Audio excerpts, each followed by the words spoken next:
Ready to roll. Don't do it. Nice big sip Ever again. inside. Beautiful. Yeah, We're off. I'm actually missing the ice water. Yeah, what happened with that? There was too much clinking. There was complaints about the ice cubes clinking. Yeah, but that's all right. It's September. It's grand final week. Grand final week. Happy grand final week. Crazy. It's got that buzz in the air. Doesn't Roll it? How you recording feeling, on mate? Tuesday. Up and about? Grand final fatigue as a fan. We were just discussing outside. Must be nice. As I walked into the prelim, I thought, like, you know what? If we drop it, I can just enjoy the week and just relax. But of course, you want to win. Wow.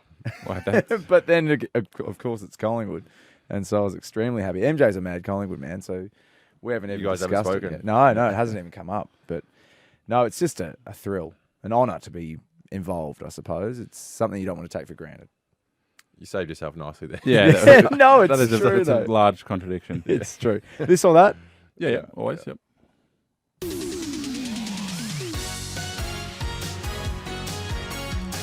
This or that.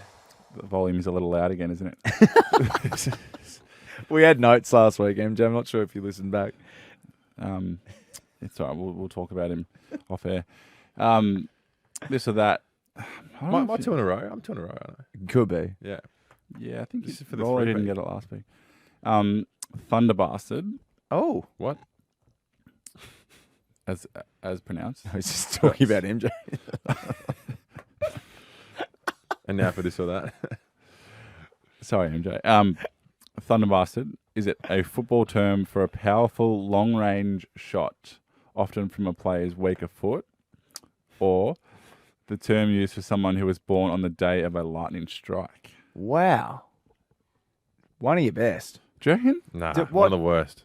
Wow. Yeah, not great. What sport was the first one? Did you say it's a football? football. Any term. football. So we could be talking But are we soccer. talking soccer? Or is this an American American. football? Just any football. No, they wouldn't. I reckon use it's a trick. bastard. I'm going the birthday. I'm going the birthday as well. You are. Wait. Both wrong. Damn it. Yep. I've So you never don't heard have that. any context about Yeah, whether there's it's no, No, it's a term for a football. a soccer thing? Yeah. It's an absolute thunder bastard. Yeah. And that is a thunder bastard, something like that. Yeah. leave that to roll. Let me do the accent. Sorry. Brownlow night was last night. We should be talking about because Yeah, it's and- Tuesday of grand final It's week. fair to say you rolled in with a fair bit of swagger. You're pretty Oh, happy no. with how your It's completely swaggerless. poor questions landed. Yeah, we don't like to swear on this pod because we have wonderful listeners like Maddie forgotten and Maddie, yeah. Maddie and Henry. and Little Henry. Henry. Yeah, another edition. We'll get You- to that a little bit, but You weren't there, Harry. I didn't see you on the cover. Yeah, no, sorry, mate. But you had a very good evening. Yeah, I didn't get the call up this year, so I was watching it at home. Was there a rising star element to that? I think it was a slightly different this year where the 5 or 6 allocated invites that you usually get from the club, anyone that was nominated for a Rising Star Yeah. had to be there. So that kind of chewed into a few of the invites. I think. So who But you had? Ashton Moyer. He would have been. Ashton, I nominated. think Jeff was there. Matty Carroll. Who's Jeff? Matt Carroll. Oh right. right. Cooper Lord maybe as well. Nice. So there's a few. Look, you, Ben. I don't think Ben knows your rising star list. So yeah, but no, I'm pretty happy to watch it from home, mate. And you must have been pretty happy to see the votes come up on the board. Uh, Three voters. Career best, wasn't it? Not sure. Not I sure. reckon it might have been. Maybe. No, it's always nice to get a few, mate. But sometimes, yeah, it's a bit of a raffle. So Because the round 23 Port game is the one that's freshest in my mind. And was that 7 that day? Equal career high, yeah, 7 goals. So that one made a lot of sense. The other two I don't quite remember now as I'm sitting here. Geelong and St Kilda, round 7, round 9. Good games? solid, I think. Yeah. Yeah. But For a key forward to get votes, we saw Jesse Hogan had 7 goals, 22 touches, got 0 last night for a game. Yeah. Shit. There were some odd ones. Are we going to talk about the Brownlow just from that perspective for Yeah. a second? Or I we think can- we have spoken about it before, but But just Everyone knows specifically last night. well, it's every year. I feel there's always a few that Yeah. pop up, but it's So the do same. you reckon it's gotten to the stage where there's a intervention, like not a full override, but like some type of intervention made, like some giving the people responsible for the voting a few more tools to make informed decisions? Totally agree. Yeah. We had Max Scorn on the Rush Hour on Triple M, and he suggested that if you gave the umpires stats, it would just become another stats award, and it would become a bit predictable. And he kind of liked the randomness of it, if that has any weight for you guys. I don't know. There should be a world where maybe it's a panel of some sort where, similar to the Anzac Day medal or whatever it is, like a panel that knows the game well and is a neutral view, I suppose, and can sort of, It's just go that towards the games. Or it's maybe a mixture of coaches' votes, maybe the umpires collectively have a 3-2-1 and then a panel and it's all together and like combined into a an award sort of thing. I don't know. I just think for the Brownlow is held on like the highest prestige, right? Yeah. And then it's interesting how it can be so much of a discrepancy between the coaches' votes and like the experts who watch the game back on tape and thoroughly look at every detail, and then the Brownlow, which is voted by the umpires. So the discrepancy in that, we hold the Brownlow like so high in prestige. Yeah. So like maybe it just stays how it is, but do we like kind of put the coaches' votes on a higher pedestal, or you know what I mean? Yeah.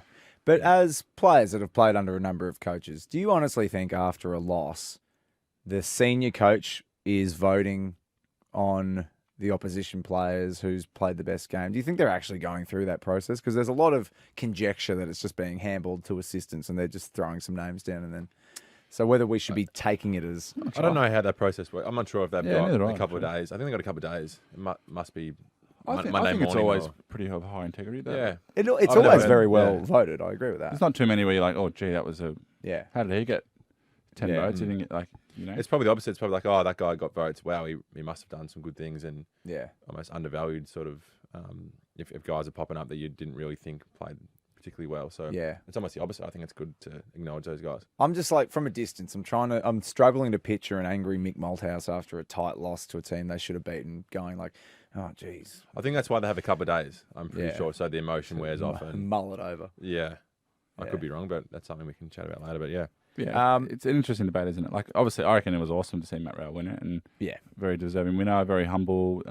I really loved the way he goes about it, and I thought he had a fantastic year. So, fully deserved and full credit. It's just, as you said, some of those ones where Jesse Hogan kicks 7 and 25 touches and doesn't get a vote, or Naz has 4 and 40 and kicks 2 game winners. His last quarter on its own would have been enough to get 3 That's votes. what I thought. So it's like, geez.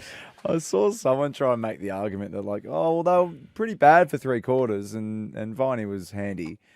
But it's like, please, he won the game. Twice.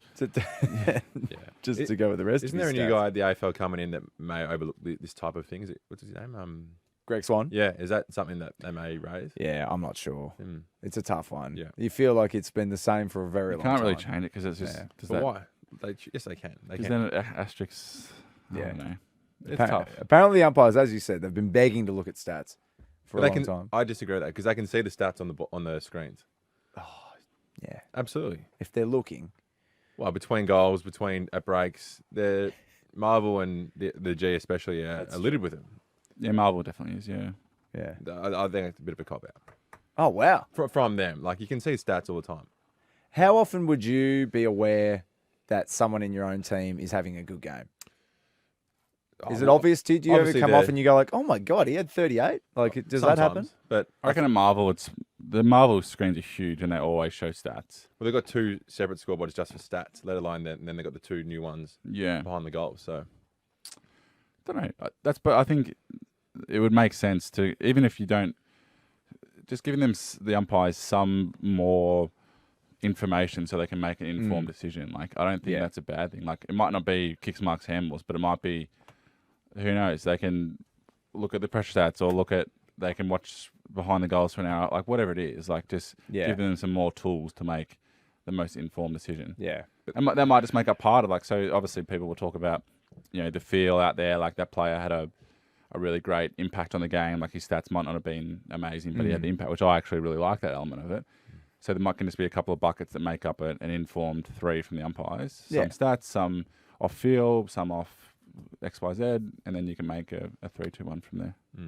I'm curious though, like if you guys, because obviously you have a job to do, and that's to play the best game of footy for your team, and they have their job, which is to adjudicate. yeah, are you aware? Would you be able to give a pretty good 3-2-1 as you walked off the ground? Do you reckon? Well, I think you just summed it up very well. Then, like, their primary role is to umpire the game. I don't think they need to be, conserving some type of mental energy on keeping an eye on who's playing well. That's my opinion. But I think you got a rough idea of who's contributed. Yeah, but then there's a lot of things come Monday morning where you watch some vision and you're like, God, if Harry didn't make that chase, then we don't win. And you probably don't see that all the time live. So yes and no, I would say, yeah. But there's plenty of things on a Monday morning where you're like, I didn't notice that live, but went a big way to the result of the game.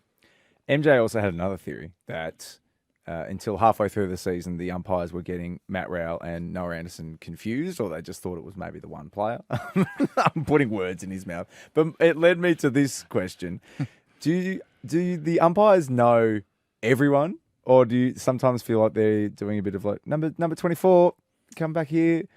Do you feel like every umpire knows you? I think they're pretty good. Because we have the umpire mics, and they sound like they're pretty on top of it. I mean, I'm assuming they're footy fans in general as well. So and it's their job. It's a profession. Yeah, they're pretty good at what they do. Yeah, I reckon they're pretty well. I can't remember too many occasions where I've heard them not know a player's name. No. Yeah. Good. Yeah. MJ, you're wrong. MJ's just in a sour mood after. It's been a whole day. Dacos was robbed. Collingwood were robbed. Oh, can we actually talk about that spoil running back with the flight? Brandon Starcevich, Jamie Elliott. Isn't it? I mean, as a defender, that's just a wonderful spoil, isn't it? I think eyes on the ball. I think Fly summed it up beautifully. I think there's no doubt it was a free kick, but I think Brisbane had all the momentum, and I reckon they still would have won the game anyway. That's what I think. Of course, it was front on contact. Wow. That's the clearest free kick ever.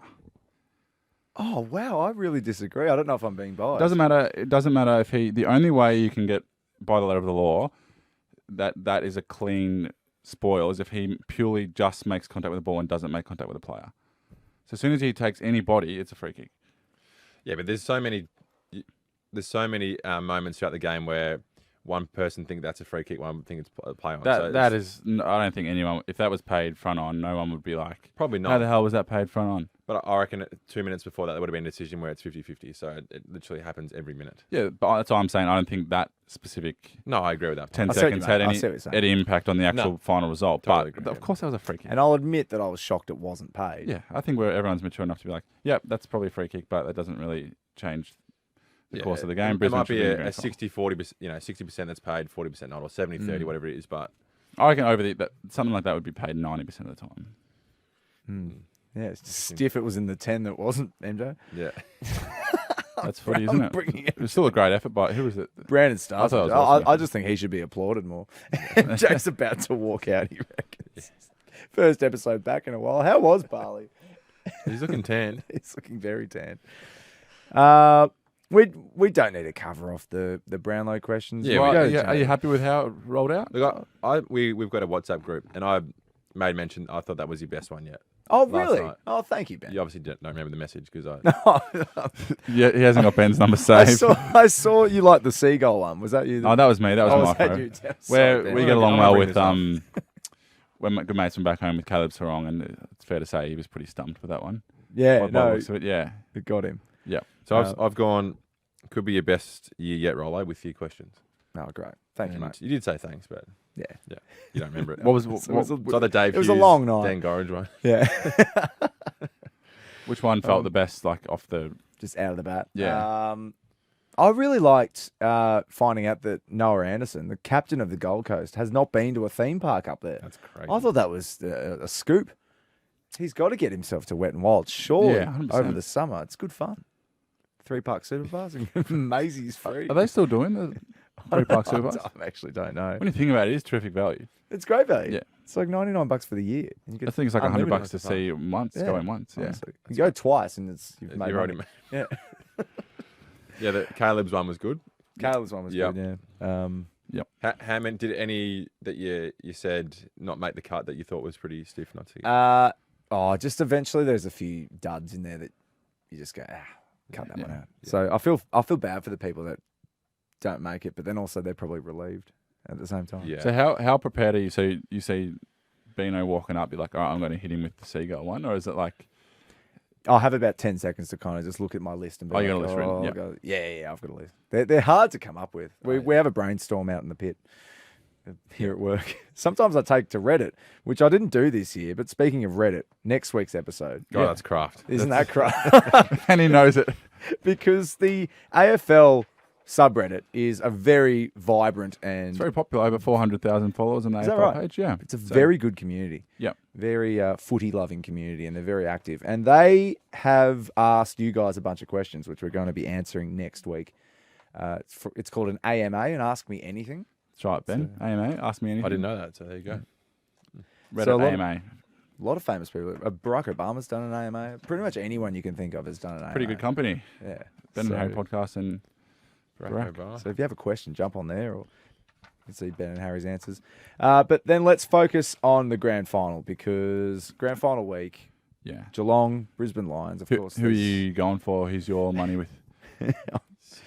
Not even worth the question. You know what I was thinking before, Rollo? Yeah. This is a mini dynasty on the cards here. Yeah, it's dynasty time. So that this would be 3 grand finals in a row, similar to Richmond in 2017, 18, 19. So if you guys win... No, they missed 18. Because they lost. They won But- 3 out of 4.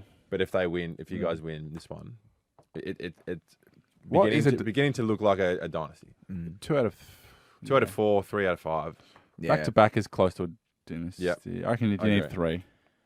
3 and 5. Is that a dynasty? Yeah, I think I'd so. say- But- I'd well, I call mean, it. we're not even at the second one yet, so let's just... But if you guys win on Saturday, it's like 2 in a row. To Harry's point, I think that's... Yeah.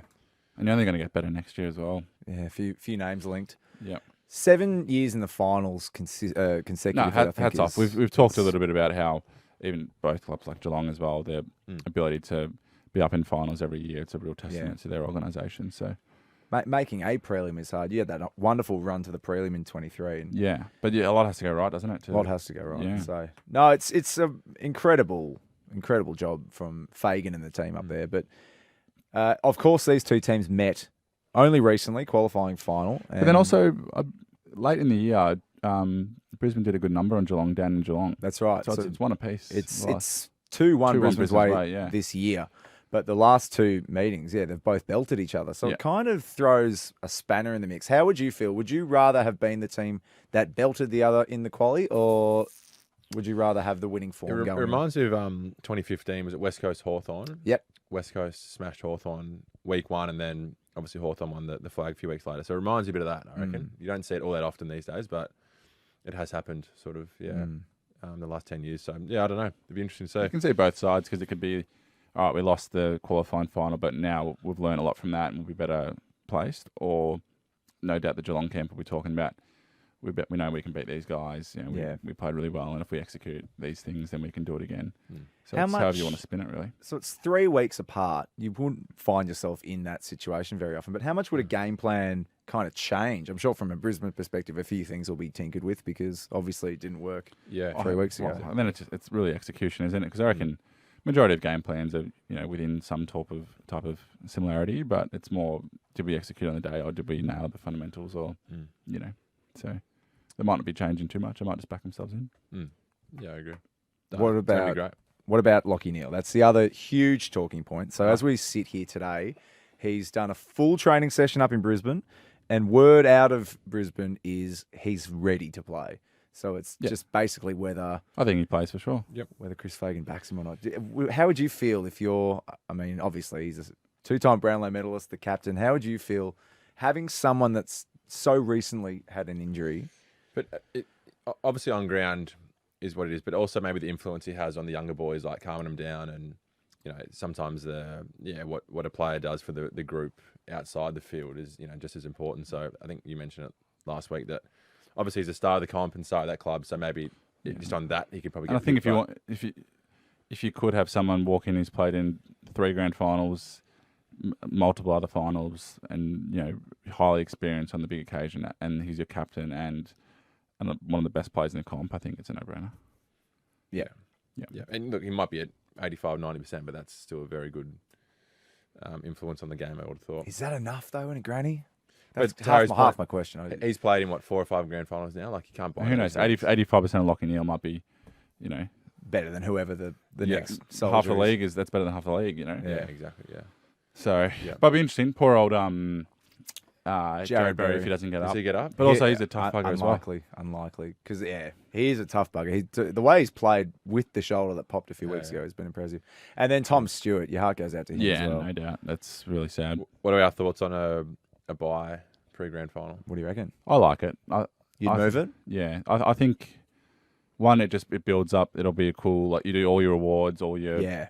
We can have some really cool marquee AFLW games and really have like a celebration for 14 days around footy. And then it does give because I reckon you want grand final day to be awesome classic games. And I think with 14 days off between prelims, that's going to help that. We know that the concussion rules, which we're doing a great job around putting player safety first, but with a bye between the grand final and prelim final, I reckon that helps in more ways than one with the concussion stuff. And then also it gives more an advantage for the top 4 teams because everyone gets a week off after the round 24. But if that was scrapped and you kind of got to roll straight in, I think having the second chance really helps. But then how much at this time of the year do you need like a week off? Like surely there's an element of like just rolling through it and getting on with it.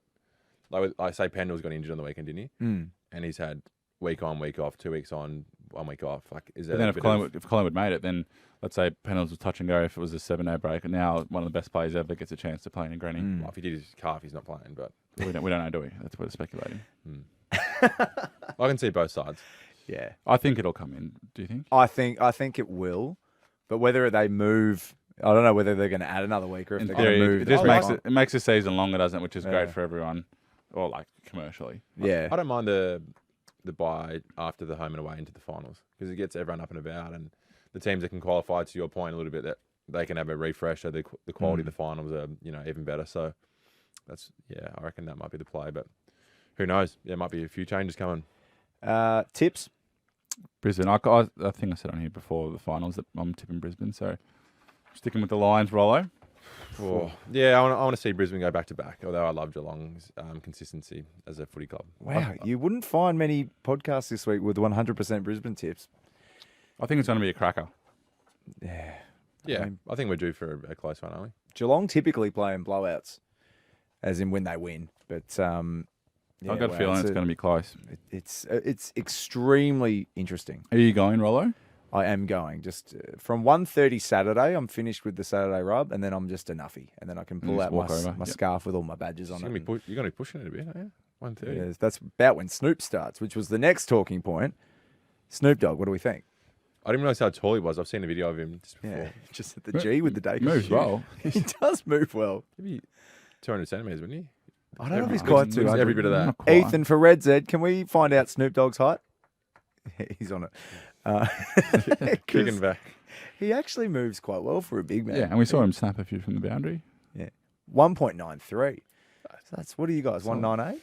I'm 204. Yeah. 204? Yeah. Oh, my God. That's a pretty good effort. I didn't realise he was that tall. 6'4". Yeah.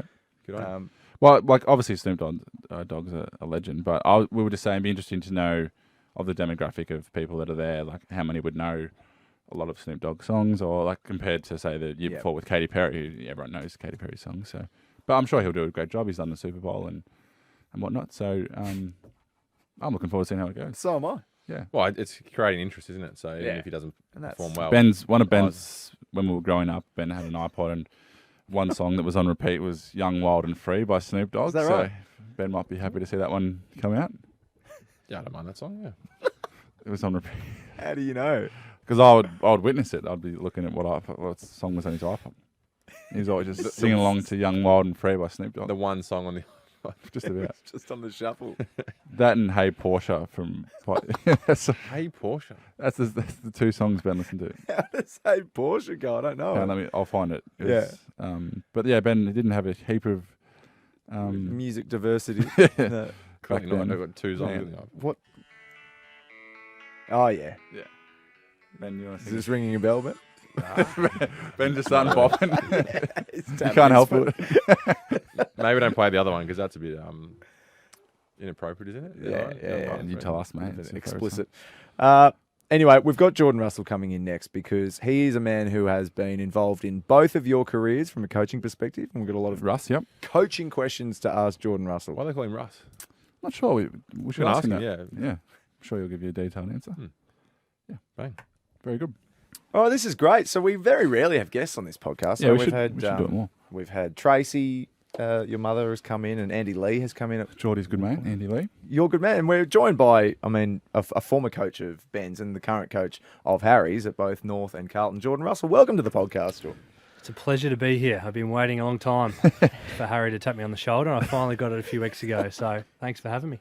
With Gatorade wanting to celebrate the coaches who shape confidence in teen players, we thought it was a good opportunity for you to come in and spill the truth and reveal some secrets and also some techniques in your coaching journey that you have experienced with both of these boys. So obviously the two twins, you've coached them at different points in their career. What was your first impression when you first met Ben, and then how that compared with Harry? And be nice, please, mate. No. Be nice. Yeah. We love honesty, Ben. Russ. To Ben. Keep it PG. I didn't. PG. I didn't really coach Ben to a certain degree. He was playing back, and I was in the mids. We crossed paths with stoppage structures and that sort of thing, but very studious. Loved the detail in the structures. Loved the detail in his game. Super pro. When guys were leaving, he was still doing vision and extra work. One of the last ones to get off the track. So I don't know whether it surprises you guys or not, but that was certainly the first impression of Bucko. What about sense of humour? Didn't smile off very high. It took me a while to crack him, but I reckon I got him after about 8 months. I got a rice smile, maybe 2 teeth. Wasn't much to begin with. Yeah. What year did you get to North? I'm trying to remember. Oh, it's a good start. You can't remember. It was 2021. Yeah. 2021, so 2023. 3 years, Yeah. and then both left. I think you chose to, and I didn't. And then that gets you to Carlton. And that got me to Carlton. Yeah. And then you work in a closer capacity with Harry than you did with Ben. Yeah, definitely. So day to day, spent a lot of time with Big H. First impressions, I had a good relationship with Ash Hansen, was his forward coach before I took that role. So I had a little bit of conversation with him around what type of person he was. Again, really professional, really diligent, extremely proud of his performance, but also at the same time, really humble.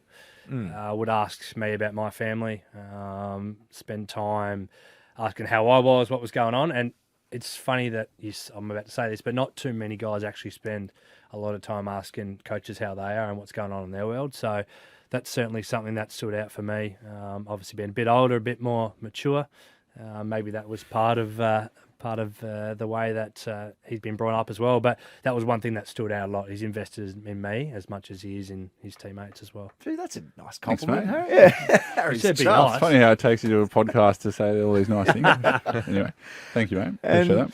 I know, as you said, you weren't directly involved with Ben, but I'm sure, as you said, you would have had paths crossed over the journey. How did you find as players in terms of a coaching style? What was it like with these two boys? Do you find that they were very similar, or did they have some obvious differences? Great question. You can't sugarcoat anything. You certainly can't bend the truth with either of them because they'll pick the eyes out of it. Both stubborn to a certain degree, but also really strong-minded in what they believe is right. So essentially, you can't pull the wool over their eyes because they'll pierce holes through it very quickly because of the detailed nature of them as people. Do you have an example? It springs to mind. Is it just like if you were to? You go on. I'll give you an example of the reverse of what I'm talking about. So H will have a shot on goal and it will miss, but we'll see it that it missed in our goal kicking competition. Yet he'll spend 15 to 30 seconds talking about maybe it went in and why it went in. He'll argue. So anything. you were trying to argue that it went in when it clearly No. didn't It go seems quite black and white. I think more. Yeah, I would argue that it's still a good kick, or like the Right. execution was fine, and it's all right if it misses. Whereas Jordan might be like, "Well, it missed," kind of thing. Yeah. We're both pretty stubborn, I'd say. Yeah, but yeah, I don't think I'd ever try and convince you that the ball went in when it didn't. High integrity. I trust Russ on this. I have a feeling he's right. Yeah. Knowing you.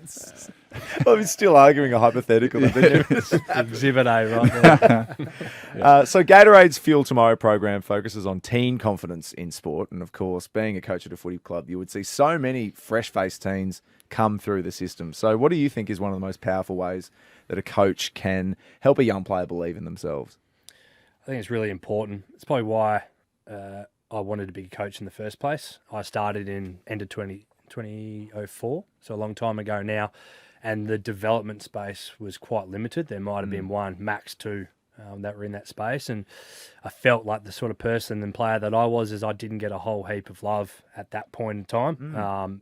Mainly there's 40 blokes on a list and there's 1 or 2 guys in development that are coaching. So the time that you got with the development coaches was quite small. So I believe the first thing that you should really spend a lot of time in is investing in the relationship and the connection, sort of one-to-one.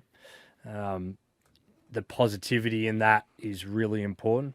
There's detail and there's obviously things that you can challenge them as players and as people across the journey, but unless you have a really strong connection with them as humans first, I find it really difficult to then help them progress as a player and be the best coach I can be. So the connection piece and then obviously the positivity element of it becomes really important. I reckon that's probably you'd be able to speak to as well, but in today's landscape, I think the positive reinforcement, Russ always talks about, like you can always control and choose like your attitude and how you turn up, and like you can look at the same scenario and you can bring positivity to it or negativity to it.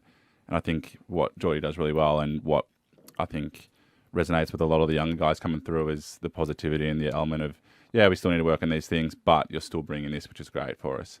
So you're walking away with something to work on, but also feeling good about something you're bringing to the game or your job. So I think that's probably, as a young guy, you want to feel like you're doing something well as much as, because probably when you played and maybe when we started, it was these 10 things not doing well and you walk away feeling a bit average about life. But I think the new kind of school and what Geordie does really well is you have there's a couple of things we can get better at, but you're also doing this really well, which is important. I think too, like a lot of the kids come in actually haven't been coached in the detail of the game. They come in, it's like, oh, how do I get the footy? I want 25 possessions. I want to kick 6 goals. I want to have 10 intercept marks, bucko. It's all around the marks, the kicks, the handballs, etc. So a lot of the detail in the game has got nothing to do with that. It's got to do with how you position yourself here in the 118 minutes of the 120 where you don't have the footy in your hands. And that's the fun part is you get to see them grow. But it's like, oh, what would you do here? You ask the questions and see what they know first, because you've got to bring them along for the ride. And if they have their hands on the steering wheel, they're going to be more invested in trying to get better as well. So I think that's really important. Do you reckon it's good? It'd be good to get your take on it. But what an everyday fan would watch and kind of adjudicate on TV versus what we look at and the detail of stuff that actually matters to us. Like how big of a discrepancy is there? Yeah, I don't think you can even compare it, because even if you're watching at home on the TV, you see one angle. Yeah. We've got the pleasure of coaches of having 4 angles, much to the delight of you boys who are running around. Can't hide. You can't hide. No. So, it's totally different. And even just the emphasis on what we think's important as coaches versus what other people think are important, that there's such a discrepancy in that part of it as well. So we often have that discussion in here when these two are watching a game at home.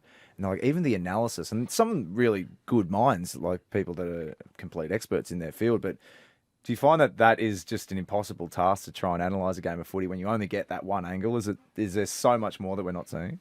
Well, as I spoke about before, there's such a small time in the game where you're actually in possession of the ball. Yeah. And that's generally when you're in the box, in the screen on the TV. There's so much other stuff that's really important around running patterns, reactions. Like half the time we go through stuff, is around how you position to get into the spot where you can lead. It's got nothing to do with how you mark the ball. I don't think I have talked to you about how you mark the ball at all. No. It's around the prep work and how you get into the spot to then mark that or compete that contest. And it'd be, I'm sure a lot of people find it fascinating, but some of the clips you look at might be 90 metres away from the ball and it's literally what side of your guy or what angle your hips are facing. It's nothing to do with where the ball is or whatever. It's like, that's the detail. And we might look at that clip for 10 minutes talking through like the snowball effect or what happens if I was slightly different facing or I was on the other side of my opponent. Like that's the detail. And that's what we review versus like, people might judge whether you take the mark in that screen or you don't, or you kick that goal or you don't, which is, there's always merit to those type of things. But it's very detailed, the stuff you look at. And then we were talking about when teens turn up at a footy club and what kind of role do more senior players that are Ben and Harry's age have in terms of camaraderie and making an environment that is really welcoming for teens that are walking into the system? Yeah, well, as an 18-year-old, You walk in, it's a pretty big environment, pretty big culture where you step into. You're not sure. I was 18, moved from SA to Victoria. First bloke I saw was Anthony Koutafidis, and then Favola was next. And these sort of big guys, I'm sure, H and Bucky are exactly the same. The big names that you see straight away. So you're in awe. Yeah. You're trying to figure it out. You don't know what you don't know. You're just walking in going, all right, well, what I see, I'm going to try and emulate. I'm going to follow A, B, and C. And if they're the guys that are setting the right examples and you follow those guys, then you're in with the shot. Conversely, on the other end, if you're following guys who aren't portraying the right stuff, it certainly leads you down the wrong path. I'm sure you guys have got people that you've seen and can comment on too. Yeah, I think it's important, like, to your point, when you first get drafted, you realise who's around you. Then sort of fast forward 10 years, you think whenever the new kids walk in, you want to make sure that you make an effort to get around them and make them feel safe and have a laugh, because I think that's so important when you think about 10 years ago when you first started, like you loved that, young guy, old guys getting around you and making you feel welcome. So I always think that to this day, that whenever they come in, make them feel welcome. It might be just a conversation, whatever it is, doesn't have to be overboard, but to make them feel welcome, I reckon it really helps in the long run. Yeah, for sure. And memorable moments with Ben and Harry over the journey. Is there anything that jumps out? I mean, Harry said to, did you say to keep it PG? I don't know how much.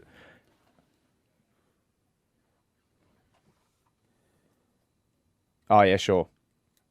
Oh, yep. That's that red bit down the bottom. Yeah.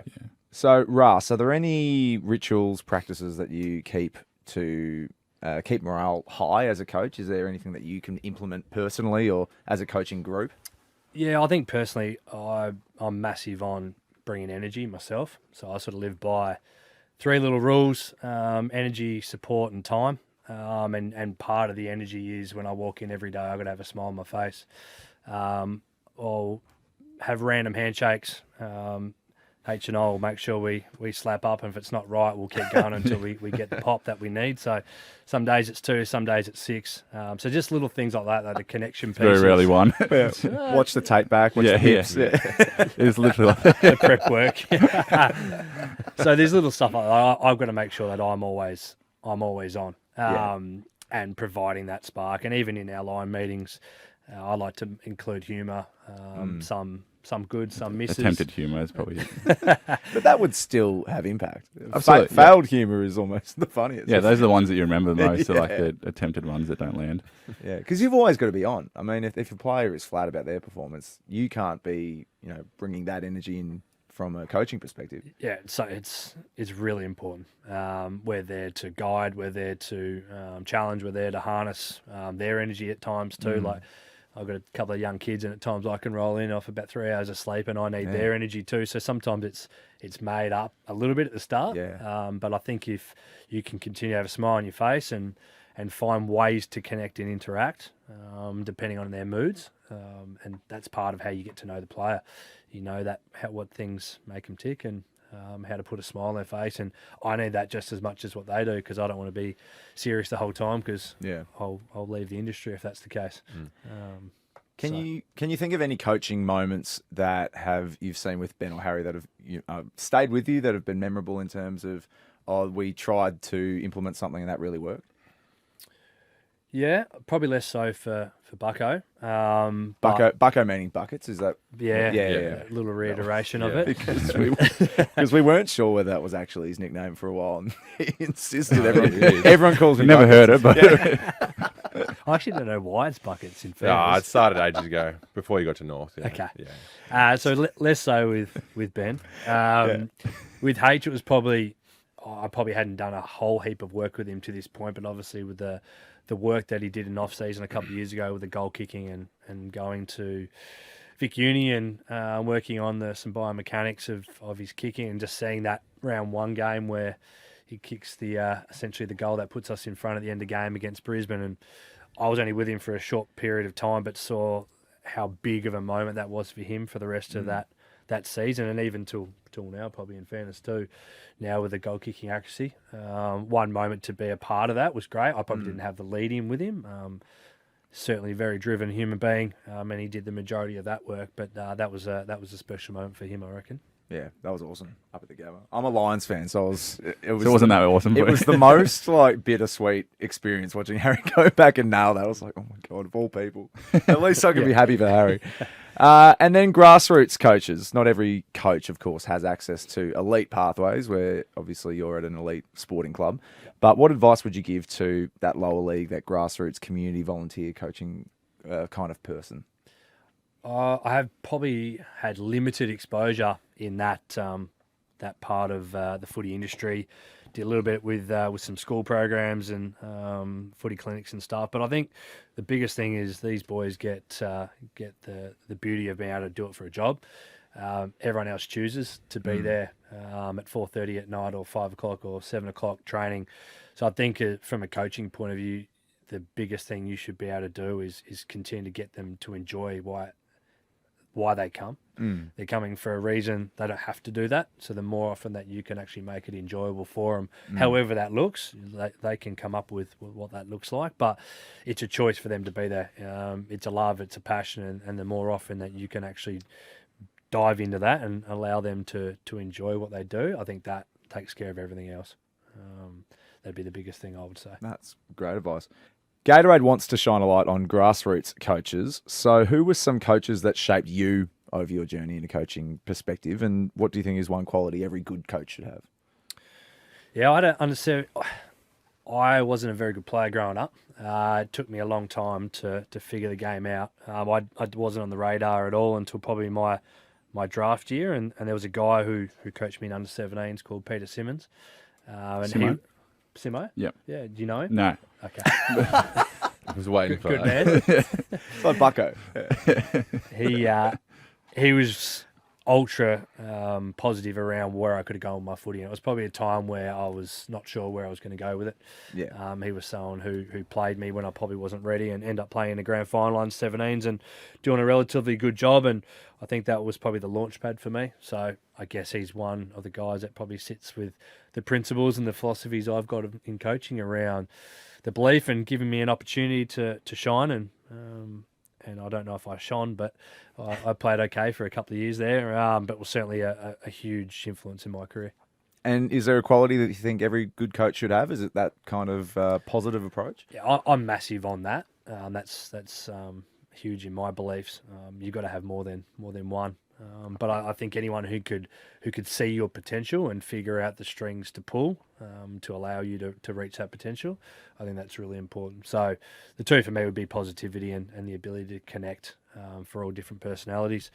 These two guys are pretty similar, but they're also a bit quirky and different at the same time. And that's across 10 to 45 guys on the list that you got to work with.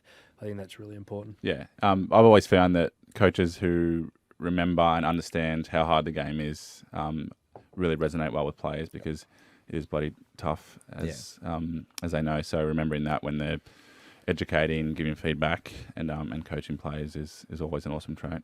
Yeah. It'd be hard to do too, can't it? Like coaches who are 55, 60, still trying to think it like that. Yeah. 30, 40 years ago, it's a difficult thing to do, but I agree totally. Yep. It's really important. Yeah, I think it's also the guys who have finished their careers recently as well. Like at our club, we've got Hurls and Travis Cloak who have finished fairly recently. So those guys are, tend to be the most understanding in some scenarios because they're have only a few years out of the game. So yeah, I totally agree with that. Absolutely. So the Gatorade Coach Hub provides a free platform that supports coaches, particularly grassroots and volunteer coaches, with practical tools that build teens' confidence and keep them engaged in sport. Visit GatoradeCoachHub.com.au to learn how you can build confidence in teen players. Jordan Russell, thanks so much for coming in. It was a great insight. Really appreciate your time. Thank you very much Thanks, for Russ. having me, guys. Appreciate it. Is he hanging around for questions? Are you happy to hang around for a couple of DMs, actually? Because there's one that is coaching related from our He says he's a favourite. busy man, but I reckon he'll be able to No, spare. no. 2 hours till daycare pickup. I'm good. Russ is going to be here until 8 p.m. Just taking your DMs. We'll start with Maddie because this is our favourite, Maddie from Epping, and she's sending a voice memo. Harry, it's Maddie from Epping. You have just been told you're your brother's new coach. What is one thing you would tell them to improve on? Ben, thanks for helping me win the team signed jersey. And Harry, I was trying to say hello to you, but you didn't hear me. You were in the middle of the G. Go Ben and go Bombers. Woo! You snobbed her. You ignored me. Yeah, sorry, mate. That's not good enough. That is I not should have enough. heard that. I So should've- rude. Yeah. So rude. If I was coaching Ben, I'd say pack How your long is bags, mate. I reckon find a new club. No. How long's a piece of string, Russ? Yeah. What advice would I give Ben? It's a great question. I'm trying Yeah. to picture you two in that scenario. We have. I think we've said this before, haven't we? Maybe not to the level of what we're about to say. What, you're going to be nice? You're going to be snarky? Yeah, I don't know. To improve on. No, I'd say just I've heard Harry give Ben some coaching advice, actually. Well, I always go down the defensive route because he Yeah. probably hasn't been amazing in that area compared to some other offensive stuff. So that's probably always a little thing I notice. RFI? Yeah, RFI, you call it. Russ thoughts on that. It's pretty unfair. 6 weeks ago, you had 10 tackles. Yeah, mate, how from many- memory. 10 tackles, that's right. When's the last time a key forward had 10? Don't know. You would actually probably know. You would. No, I didn't actually know that. But all right, my feedback for you. No, I'll just Go say on. I think if you can add a bit more offense to your game, I reckon defenders that I've said this off air as well. That defenders that contribute and can be a weapon in offense are really hard to, even as a key forward. Anytime that you come up against someone who you have to be switched on when the ball turns over as well is another thing to think about. So I think if you can add a bit more of that into your game, then you'd be harder to play on. We were talking about Harris Andrews earlier in the episode, Russ, and it was a similar conversation. Do you think that is something that Ben could insert into his game? I think it's a really good point because any time you can chase, you can make sure the forward chases you and puts you on the back foot, pulls you out of position. The timing's got to be right, but anytime you can. Yeah, but even it's probably understated how important like the back six are for ball movement. I reckon they're nearly the most crucial, just about players on the ground. As you can attest to, I reckon. And we spend I do a fair bit in the offensive space as well, and the quicker you can make the ground wider and longer as a group, the more you can challenge your opposition. Yeah. So if it comes back to that reaction time, if you're slow and you don't want the ball in your hand, you can actually stifle your ball movement. So we speak about that a lot, and the reaction time to get out and the speed and power. And you're not a bad kick, Bucko, Thanks, mate. from memory. Yeah, So pretty good, I think. get it back in Depends your who hands a you little bit more. Yeah, get in your hands a bit more. That's right. Do you ever have that in clubland where you have a player giving another player a piece of advice? And is it something as I don't know, is it something as a coaching group where you're just like, oh, leave that to us? Or No, not at all. We you encourage it? We want more of it. We want our boys to explore that. I think the best teams do it. It's a good sign and measurement of your coaching if your players are teaching each other and coaching each other in the moments. Means you can sort of sit back and go, okay, we've actually succeeded in that moment. I think there's a college basketball coach who talked about it, Villanova coach, I think a while ago. He said he sat back and watched the championship game unfold and win, and he's I just knew in that moment I'd succeed as a coach, not because they won, but because they ran the plays, they had a really good attitude. I think we watched it. Yeah, it's when they were down by someone hit a winner, to go in front, and they had like 2 seconds left or something, and instead of complaining, they were just like straight into action, like what do we need to do? It was all attitude, and they end up pulling off a freak game-winning shot from half court and won. But he already knew that his job was done before they hit that winner because the attitude and the way they turned up. Yeah, it's a good clip. that's good. Are you constantly like what's the word I'm looking for? Are you scouring the internet to try and find inspiration and clips, and does that process get exhausting? I do it more for humour for our line meetings. We got a concept where we talk about our position and we want the forwards to get in behind the assertive defenders earlier, which we call sort of shadowing. So I use the Hamish and Andy ghosting videos as the hook. We call it, coaches call it the hooks. I love that part of it because you can never stop learning, and because you're running line meetings 24 times a year, you've got so much content, and for us to keep our energy For up your too, own sanity, it's funny to watch a few of those different videos. Yeah. This is a DM from Russell. My friend played pro basketball in the US and had clauses in their contract like no motorbike riding or paragliding, etc. Do you guys have similar clauses? I mean, you'd know all about it because we had Ollie Wines that was water skiing, I think, and there was a lot of criticism in the media. Are you aware of when players are doing something risky in the off season? Are you No, I'm not Big Brother. I'm not keeping tabs on them. I think they're smart. Most are smart enough, I think.